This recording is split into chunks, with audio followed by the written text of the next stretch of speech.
On today's show, we'll recap game one of the Traverse City Prospects Tournament. Matthew Knies dropped a little bit of news on us yesterday as well that we'll dive into. And Ilya Samsonov, Dave, he's hit me in the feels with his new mask that he debuted earlier this week. We'll show you it. And Dave is going to give us his top 5 Leafs goalie masks of all time. So all that and more coming up on today's edition of the Locked On Leafs podcast, part of the Locked On Podcast Network. It's your team every day. You're Locked On Maple Leafs, your daily podcast on the Toronto Maple Leafs, part of the Locked On Podcast Network. Your team every day.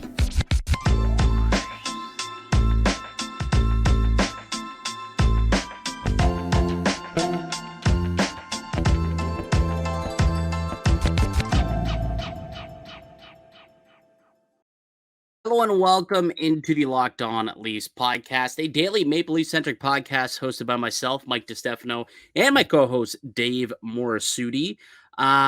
Today's episode is brought to you by FanDuel. It's the official sports book of the Locked On Network. Make every moment more right now. New customers can bet $5 and get $200 in bonus bets guaranteed. Visit FanDuel.com/LockedOn to get started. All right, pal, we got a bunch of news that we got to get into, so why don't we just get right into it? Game one of the Prospect Tournament was played today, but it was not shown today. We saw maybe the first 7 minutes, I want to say, 6-7 minutes of the first period, and then ice surface issues forced the game into a stoppage in which they had to literally move rinks. And the other rink was not equipped for the broadcast because obviously they had all the cables, equipment, and TV and everything in the one rink. And when they moved, they weren't able to move anything else either. So we got to see about 7 minutes worth of game coverage. But we do know a couple of things. We do know that the Maple Leafs lost, unfortunately. 7-3 was the final. The Blue Jackets defeated the Maple Leafs in game one of the tournament. And the goal scorers were Topi Niemela, Ryan Tverberg, and Max Ellis. That's pretty much the extent of the information for the most part that we know, isn't it, Dave? Yeah, it's so unfortunate. And this is why being a media member at the tournament has quite the benefits, as you see with, I think, David Alter and Nick Barton are down there for hockey news. So kudos to them, because that's investing and the investment paying off in a lot of ways. They're getting full access when we can't see anything. But we did get to see a few of the goals. The Leafs social media person was on hand and did their best to share those. It was a little tough to figure out who scored or how the goal kind of was scored because you're watching it off a phone at a not so great angle. It's almost like you're watching your kids playing at a peewee tournament and say, "Hey, look, my kid scored," and it's like, "Well, which one was your kid?" Yeah, where's the puck? How do you know? Yeah, right. You sure? Okay, sure, whatever you say. It was unfortunate though because Dave, like I was quite excited for this game. Like we had teed it up obviously on yesterday's show where we previewed it. You know, Kyle Cushman was nice enough to join us for the podcast and help us kind of explain to us, I suppose, and all the listeners who each of these prospects are and kind of got us excited for it. And I was ready, man. I was sat down on my couch, ready to watch this game at 3:30. I tuned in to the broadcast and things were not going off to the greatest start. Obviously, they were down 2-0 the first few minutes into the game. But then this stoppage came about 7 minutes in, and that was it. That was all that I got to watch, unfortunately. It's all that anyone got to watch of this game who wasn't live in person. Todd Crocker, an absolute gem, played that whole stoppage. He was having fun. He was having fun. Like, you can tell that that's somebody who has been around quite a bit. He can find a way to turn that situation to, like, it was just like, you're just like watching this and you're like, this is like, you could tell that this was going nowhere. Like, it was not looking good. Oh, yeah. And he's just finding ways to throw in anything to like add levity to the situation. Yeah. Todd Crocker deserves first star for that whole game, I should say. Absolutely. The whole 7 minutes of it. I mean, realistically, the stoppage in which they were forced to broadcast before they decided to kind of call it was longer than the actual gameplay, I think. Like, I think to be so. fair, it was almost just as long, um, to be quite honest with you. But yeah, I've been in that situation before. Like, I don't know if I've mentioned this on the podcast. I probably have at some point. But like I did play by play at Western when I was there for my 4 years. And there was a couple of times where I was caught in a situation where, if there's an injury, or there's some sort of ice equipment issue or a glass pane breaks, like you got to kill time and you got to find, that's where you're really tested as a broadcaster. How much did you actually prepare and do research? What do you know about these players? What stories can you share from, your past, or what stories do you have about these players from talking to them in the dressing room over the course of the last couple of days? Like that's really where you get to shine as a broadcaster. And you're right, Todd Crocker did a great job, alongside the other two who did well, did really good as well. So shout out to the those three who were broadcasting it. Unfortunately, wasn't able to get a full game in because of this situation. What I did see though, I saw Matthew Knies made a really nice play. Had a really probably the best opportunity for the Maple Leafs in that early part of the game, in that first period. He had a really nice play, had a nice little drop pass that he picked up and fired it and ended up going wide. But it was nice to see. Mhm. Apparently took a slash though in the game. I saw David Alter had tweeted in the third period that he had taken a slash and was checked out by the trainer on the bench, but didn't end up missing any shifts. So it looks like he's going to be okay, which thank God. That would have been just the last thing that this team needed, was an injury or a broken wrist to Matthew Knies at a prospects tournament days before, a week before training camp. Yeah, like when we were having when we had Kyle Kushman on, I literally said like, don't you think it's there's a bit of risk here to put him into a tournament like this? Because yeah, he could get a sprained wrist, he can get he could get a broken wrist, as you said, and like that, and we've seen how a wrist injury can derail a training camp, derail the start of your season. You just hope that they said he was okay, and I'm hoping that there's nothing that we don't see Matthew Knies scratch for game 2 because he's dealing with wrist soreness. Yeah, that would probably raise a couple eyebrows if that were the case. If he was considered like day to day, and you don't see him practicing with the team, or he doesn't play in the next game against Dallas, that would not be a good sight for the Maple Leafs and for their fans if that were to be the case.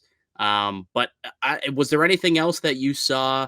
Maybe some comments post game that you thought we should address here about the game? I mean, the penalty kill. I mean, like if people are wondering, like just based on what I was listening to the post game comments, like the power play, the penalty kill wasn't exactly put into great situations. They took a lot of bad penalties Mm. in this game, and yeah, John Gruden, the coach, he's the Marlies head coach. He's acting as the head coach for the team this weekend. He had a lot of good things to say about Fraser Minten. He said like he was pretty good on the ice, but even on the bench, he was so impressed with his leadership, just kind of keeping guys engaged throughout the game when he's on the bench. Like as somebody who's so young, that's a real sign of maturity. And he's a player that last year was going through some injuries, but was a part of a Memorial Cup team. So he's been through some situations before, so he's picking up on things, and those are experiences I think are going to be important. And I'm curious to see if the whole thing can develop for him, because it seems like he gets it off the ice. Now on the ice, he just needs to put the Well, rest together.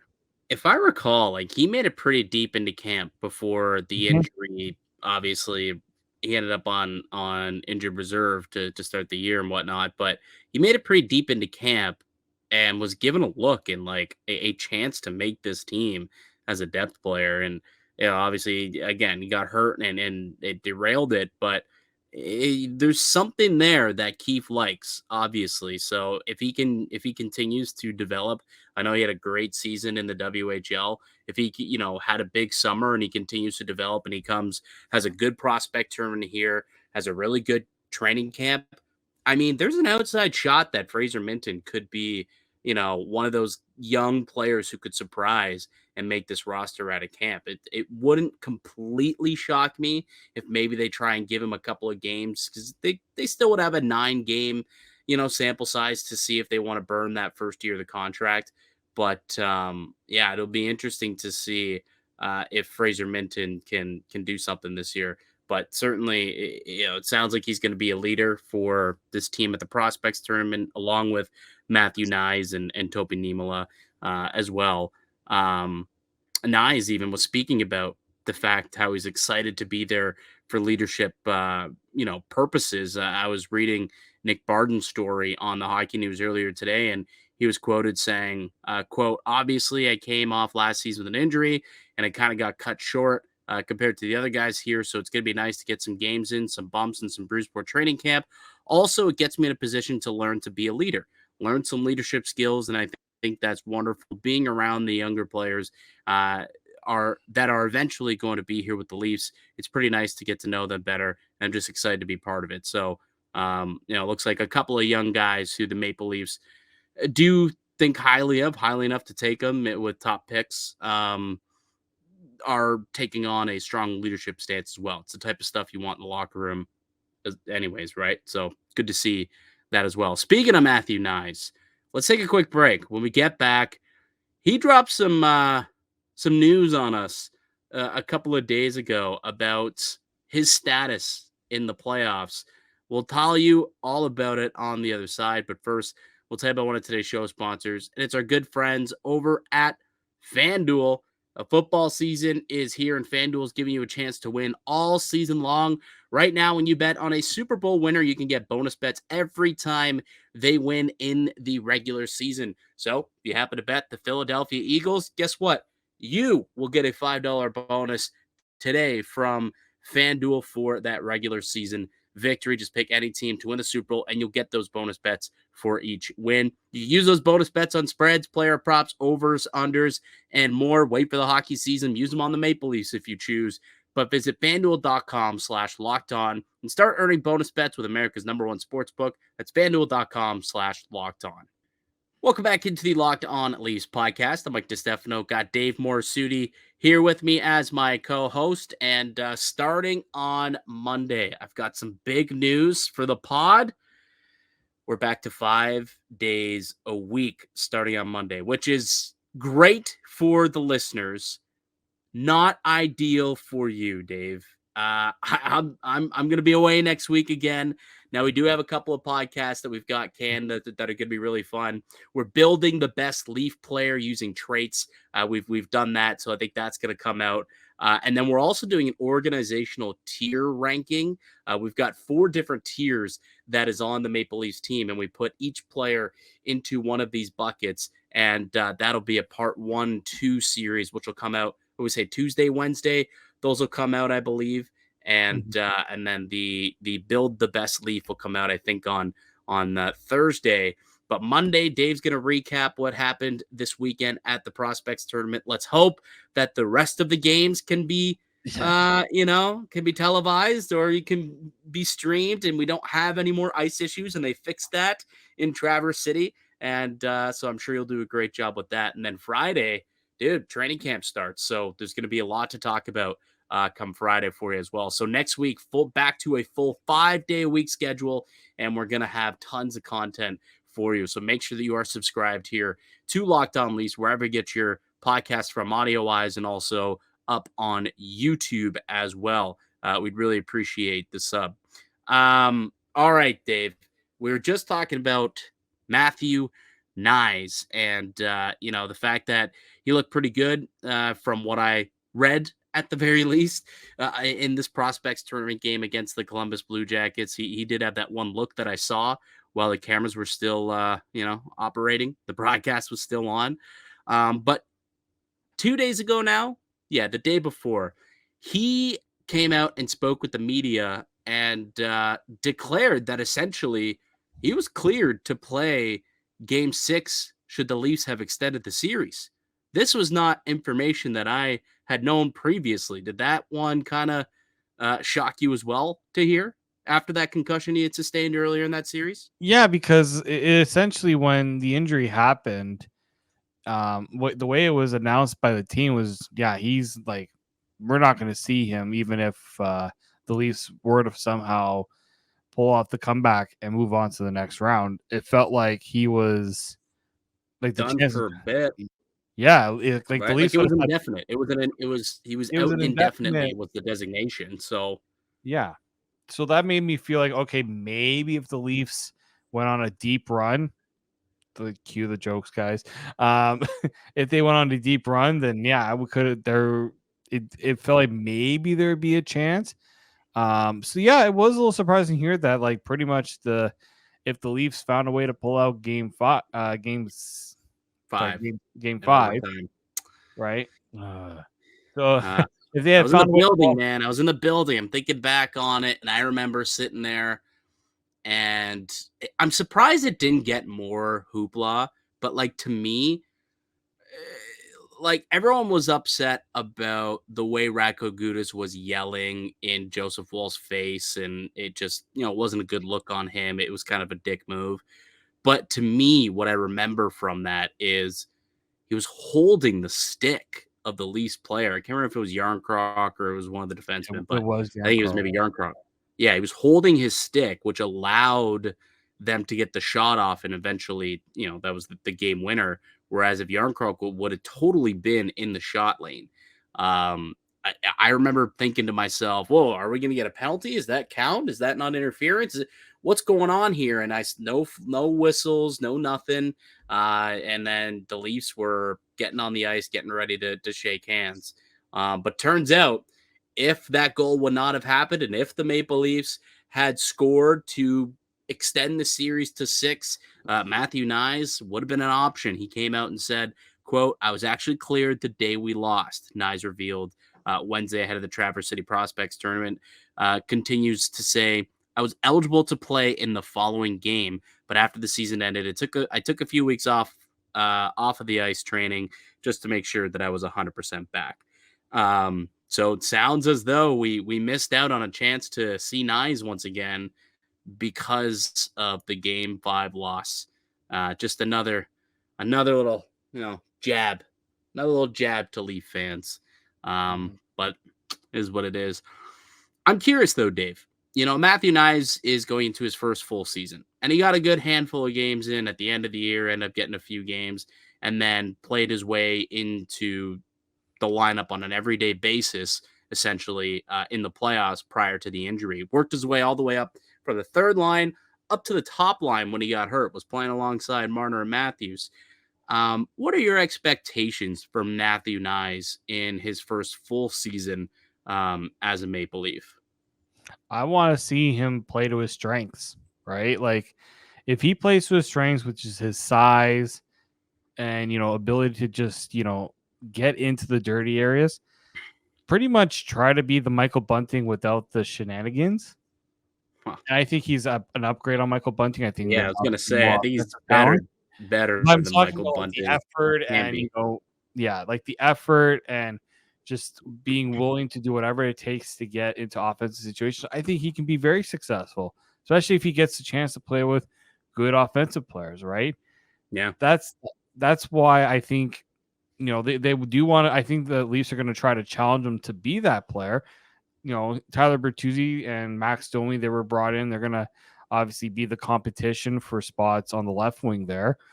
So, I do think that a top 4 or a top 6 role should be where he is.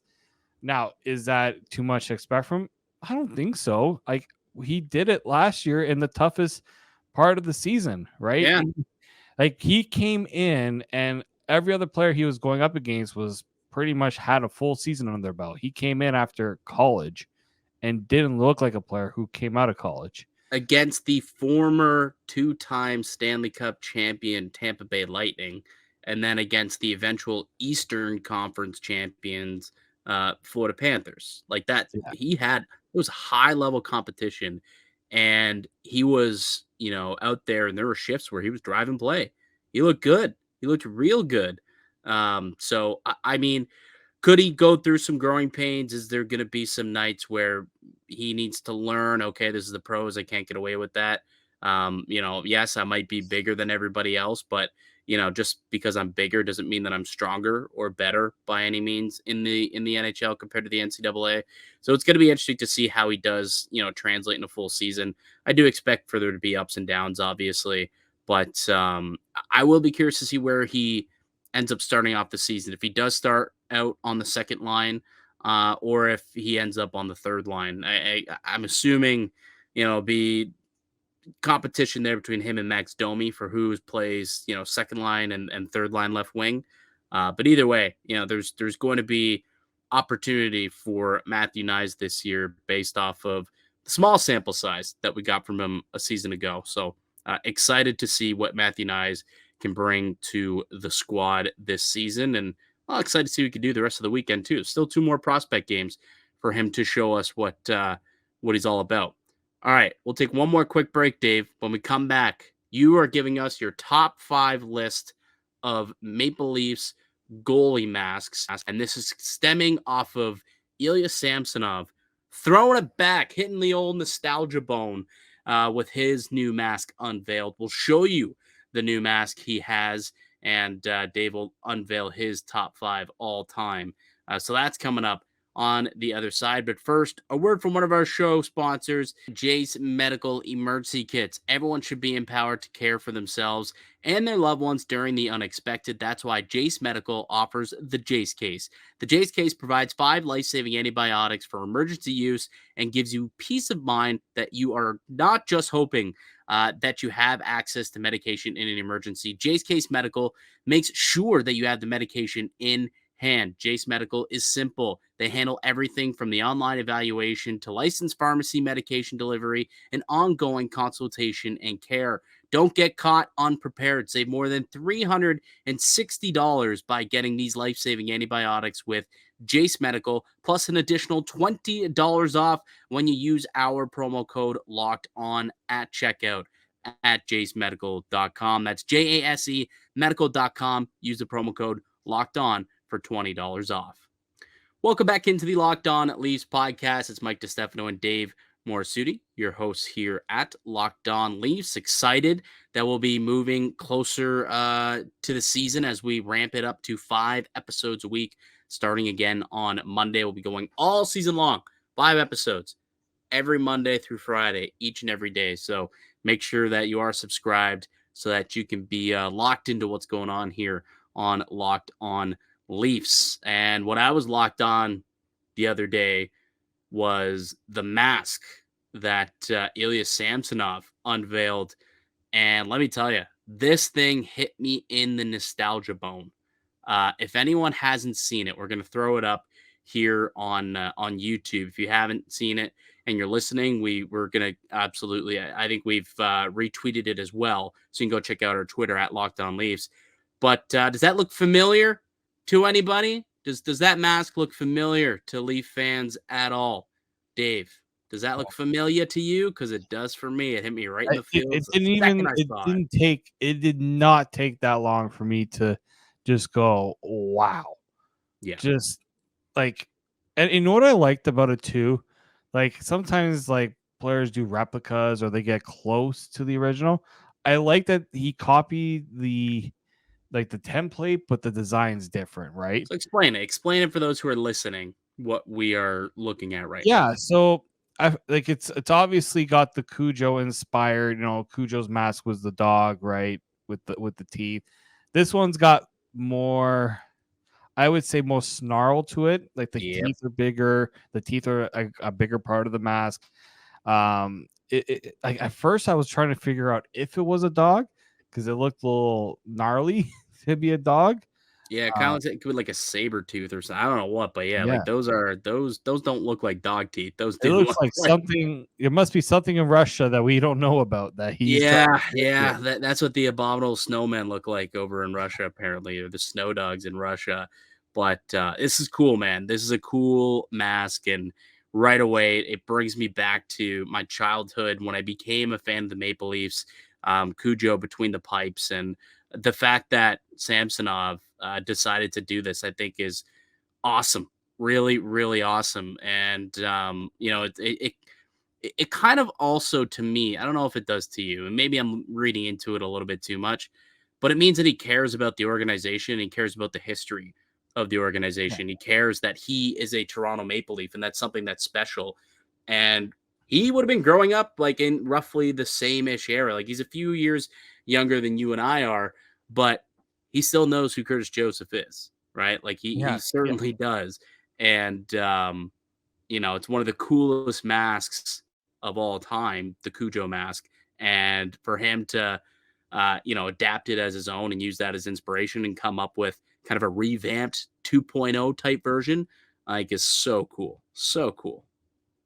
Yeah, I do too, and I again, as I said, like, I'm glad it's not like an exact replica. I like that he made it his own.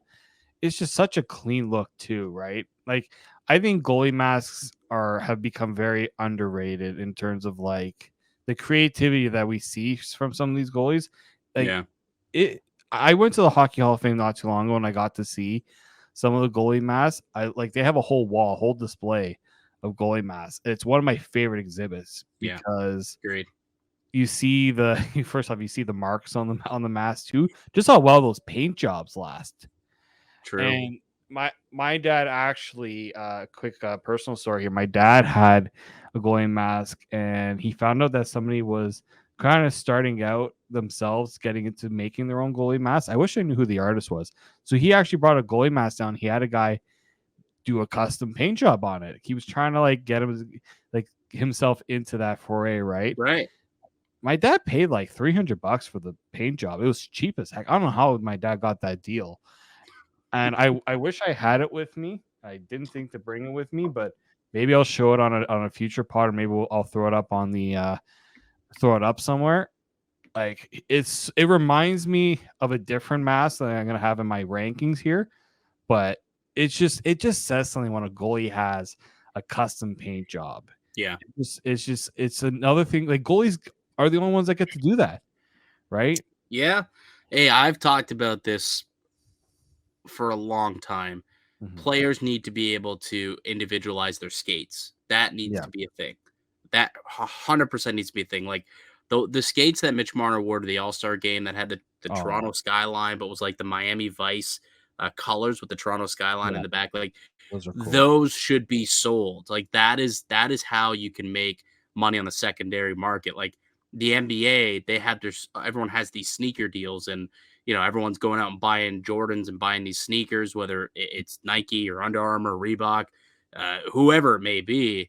Look, the NHL, if they wanted to try and explore a way for players to make more money, a way to do that with like licensing deals by personalizing skates. Like, could you imagine, like, oh, I got the Marner Toronto Skylines. Like, that could be, those could be words that could come out of your mouth. Like, for Christmas, what do you want for Christmas? Like, you ask a 10-year-old diehard Maple Leafs fan, I want the Marner Skyline Miami Vices.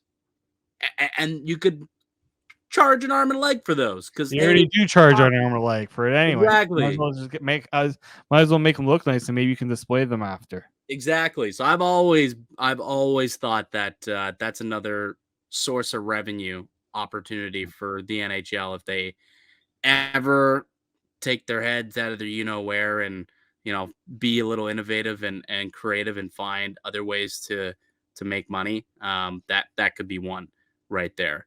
All right, Dave, let's get to your ranking. So I've tasked you. Originally, we were going to do this like as a together. We are going to say, top 5 piece of equipment that we liked or something like that. And you told me that you were like a big mask guy as a kid, and you used to draw masks like for fun. Like, that was just something you did in your part-time just as a kid growing up, which I think was pretty sweet. I would literally, if like sometimes I got in trouble in school where I would get like, like you can get the paper that you put it on, it's see-through enough that you can trace over something. How many times I would trace over a goalie mask, or especially like Eddie Belfour and like certain goalies that had really good traceable ones. I get in trouble because I would be doing that during class.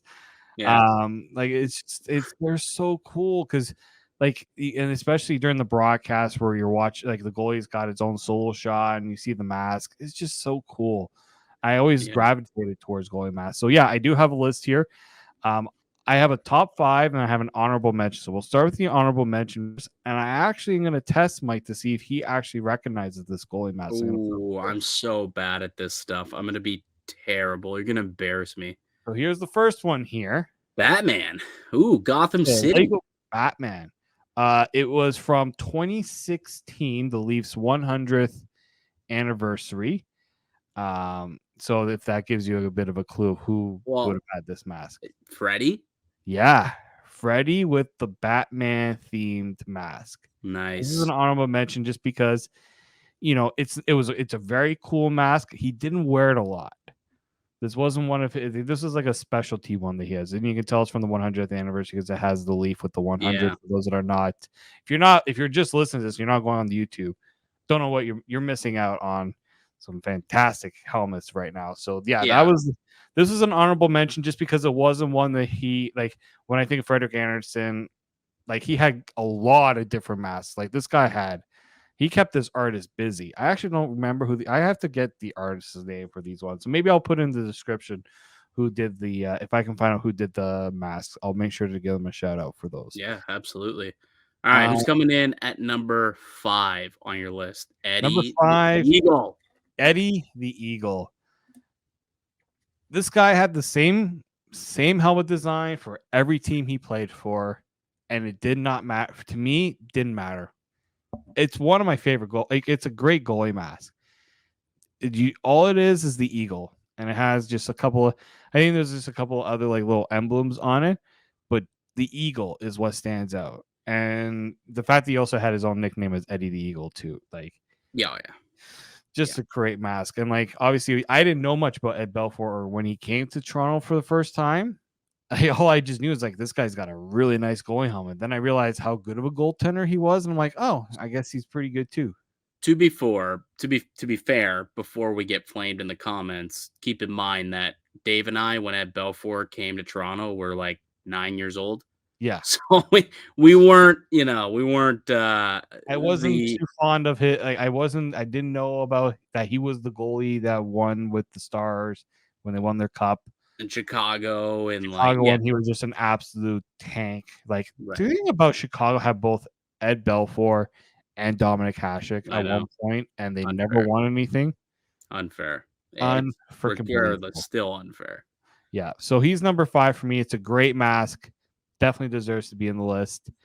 Next one is Mr. James Reimer. Rhyme Daddy. I flip-flop between him and Belfour. What I liked was he got the nickname Optimus Rhyme from Joe Bowen. And when that nickname sort of sticks, I love when goaltenders just fully lean into it. So in this mask here, you can see he's got the truck from the, that always associated with Optimus Prime from the Transformers show.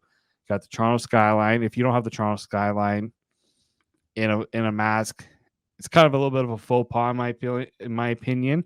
You can get away with it with certain masks, but if you're doing something like this, I do like when you have the skyline in there. And then you got Optimus Prime. There's actually 2 of them. There's one here at the top, and then there's a nice one here on the side. So I thought it's a clean mask. I think it just kind of really embodies the James Reimer of when he was good. And also he has the Autobot logo here at the bottom. So I thought it was a pretty nice mask there for James Reimer. Yeah, and obviously the Leaf logo on the cranium part of at the top there, big massive maple leaf and the cool kind of maple leaf. I don't know. Yeah. I always like that. I've seen someone just they threw the logo on there and I'm like, boring. Get a different leaf in there. You can make it cool. So I did like that James Reimer did do that. All right, next one. This is what I call an iconic mask. Felix the Cat Potvin. Yeah. I don't know where it is. I'm pretty sure maybe it was my brother who took it. Back in the 90s, they would give away mini masks. I don't know where my brother got this one from, but we had him, think we had Patrick Waugh, and there was another one, and they're these little miniature style of these goaltending masks, like a display thing. I've seen them. Yeah. So we had a Podman one. I don't know where it is. That's something I would love to have in this office with all my other stuff. But this mask, if you ask anyone from the 90s who was a Leafs fan, I'm sure a lot of them will say in the comments that this is probably a mask that they would say is one of their top ones, just because Potvin was right in the middle of those prime years for the Leafs when they went to on those conference final runs. So it was just a great mask. Simple. It's a simple mask, but you knew that was Felix Potvin's mask. Yep. You got Felix the cat, and you got a little like cat teeth coming out the bottom there. And oh yeah, that was a good looking mask. All right, who you got coming up next? This one's gonna surprise you. This is gonna surprise a lot of people. Don't give me like Matt Murray's mask or something. No, it's not Matt Murray. That's number 2? That is number 2 for me. Vesa Toskala. Oh, that is a dope mask. I forgot that's what that mask looked like. I was so disappointed that Vesa Toskala didn't amount to anything because of that mask. So for those who aren't watching and they're listening, apologies. This segment probably isn't as good audio. If you're listening on your phone, just do a quick Google search Toskala mask Leafs.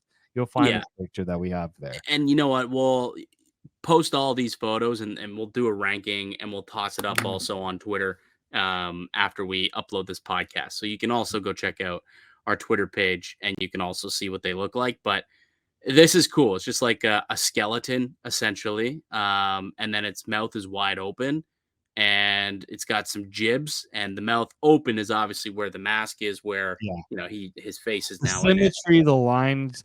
But what's really cool is the eyes. 100%. You know what it kind of looks like? What's the Nick Cage movie? I think of it like Venom. You think Ghost Rider, but I think of Venom. So the mouth looks venomish, right? Yeah. And maybe it is Venom, but it kind of looks like a skull as opposed to I think it's Venom. If you can see the cross of like a Venom Ghost Rider, if you want to describe it. Yeah. Either way, that's a sick mask. I actually forgot what that guy's mask looks like. It's just too bad he stunk because I love that mask so much. Yep. All right. Now, number 1, I think if I didn't have this number 1, I would have to like resign as a Leafs fan. The Curtis Joseph mask remains the most iconic. I think, hot take here, best goaltending mask of all time. You try to argue this with me, and I'll just say nah, because this the Cujo mask, I would shell out good money to have this a replica of this mask. Yeah, honestly, that's so sick. That is an unbelievable mask. Like that's 10 out of 10. We got to find out who made that mask. And look, he's got the Leafs. He has the Cujo nickname on the side here. He's got the Leafs, kind of different ones too, to kind of pay homage to the different eras of the Leafs too. People always think of the Cujo part, the dog, but they never look at the side to see the nice like little montage of the different Leafs there throughout the years. But just the way the yellow eyes. And then I should have pulled up like different styles from when he was at St. Louis. His St. Louis one is really good. That was kind of obviously the first one there, and then you have the Edmonton one. And Team Canada too. He had a Team Canada he did with team and that's the thing with Cujo. Wherever team he went for, you knew he was going to win. Scheme. Yeah, just change the color scheme. Arizona, David Arrigo is the artist behind the Cujo look. David Arrigo. So shout out. I think he's done a lot of other masks too. I don't think it's just I don't think it is just the Leaf one. And there's been different, and there was different iterations of it for like if he was wearing the blue jersey, the white jersey. Like they didn't there was kind of different versions of that Cujo mask. So, but the design remained the same throughout the years. So if I have any recommendation to you guys, just go and look up different Cujo masks. And I when I was preparing for this, maybe spent a little too long looking at masks, and maybe was trying to find a way to purchase one. So yeah, but just such an iconic design. And actually, if you look at the Red Wings one, he does like the Red Wings, and he has kind of Cujo in the Red Wings logo. It's really well done. I'm So looking at just like a bunch of the masks by this Arrigo character, and these are just like so cool. it's like the thing that I love about goalie masks, and to kind of just maybe to put a curtain on this, is it's sports and art coming together, right? Yeah. We're seeing that more so now with the different jersey designs. We think of like the indigenous art that's been coming out with, the Canucks putting together stuff. You think about the Kachina jerseys coming back, like bringing art and sports together, right? And that's what goalie masks, like, it's a canvas that these guys, and it's hard to paint a goalie mask. Like, these things take a long time to get done because you're not printing these masks.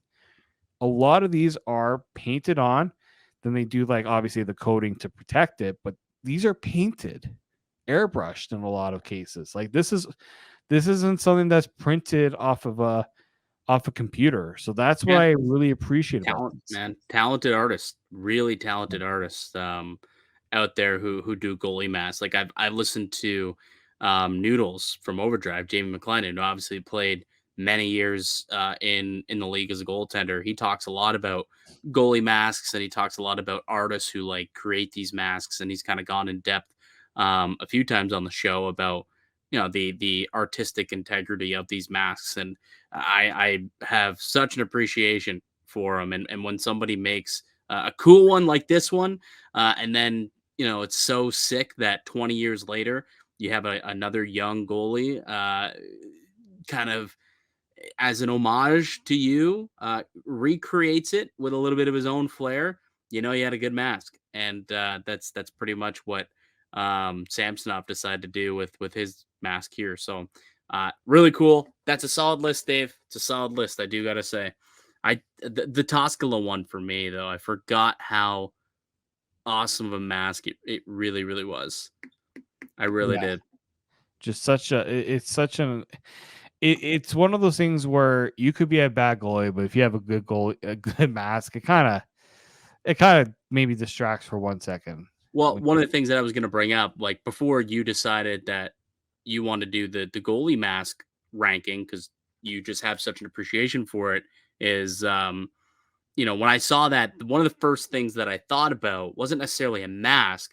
I thought about other pieces of equipment, and I thought about Trevor Kidd's pads, right? Like, Oh remember yeah. Trevor Kidd and his pads? Like, that's what he's known for. He wasn't a great goalie, in the grand scheme of goaltenders who played in the National Hockey League. He's definitely not one to remember, but you do remember him because he always had sick pads. If you could pull those up really quickly, because Trevor Yeah. Kidd, no matter where he played, he had like these checker pads, and they were always so sick. And you knew whose they were, and that's kind of why Trevor Kidd was known around the NHL, and certainly when he was with the Maple Leafs for his cool pads. Not being a top tier goalie, but having top tier style when it came to goalie pads. This should be it right here. Go. Yeah. Oh, it's blank. Oh yeah, there they are. Look at those things. It's like a checkers game. Yeah, Little checkerboard. he did it. I think this is probably the best image of that. Like, Like just the full setup. The full setup with the pads, the blocker, the glove, the whole setup was just sick. Like it was just awesome. That's it what must be that's like really when I think of distracting as a player too to right, see that. what's that? It must be really distracting as a player to see that too. Probably would be. But that was like the first thing that I think of when I think of like really cool, obscure goalie equipment or just equipment in general. I always think of Trevor Kidd's Get Up. Trevor Kidd's Get Up was the best. Honestly, it really was. Good stuff, Dave. Appreciate it. That was cool. Can't wait to see Samsonov in action here shortly to debut that mask on the ice. But that'll do it for us here today on the podcast. I'm going to be gone next week. Technically, like we said earlier, there's a couple episodes that we've pre-recorded that will be rolling out next week. So I'll make some appearances in those videos.